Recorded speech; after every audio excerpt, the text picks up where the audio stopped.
Je finance nos projets, je porte ses problèmes et quand moi j'ai besoin de soutien, il n'y a plus personne. Si vous voulez stopper la rancœur qui ne vous ressemble pas, laissez-moi vous raconter l'histoire d'une amie qui n'a pas pu s'empêcher d'offrir un week-end à son chéri malgré son découvert. Elle a regretté une dispute où elle n'a pas réussi à contenir son trop plein d'émotions. En fait, elle savait au fond d'elle qu'elle avait passé ses nerfs sur lui au lieu de régler le vrai problème avec le père de ses enfants qui lui avait fait encore un mauvais coup. Bref, le problème, c'est qu'il n'a pas eu la réaction qu'elle espérait. Il la remercie pour son cadeau, mais il lui a dit qu'il préférait qu'elle arrive plutôt à se contrôler.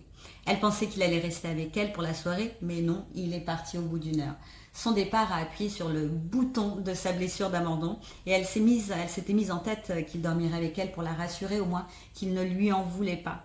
Elle s'est sentie blessée d'avoir tout donné sans rien recevoir en retour.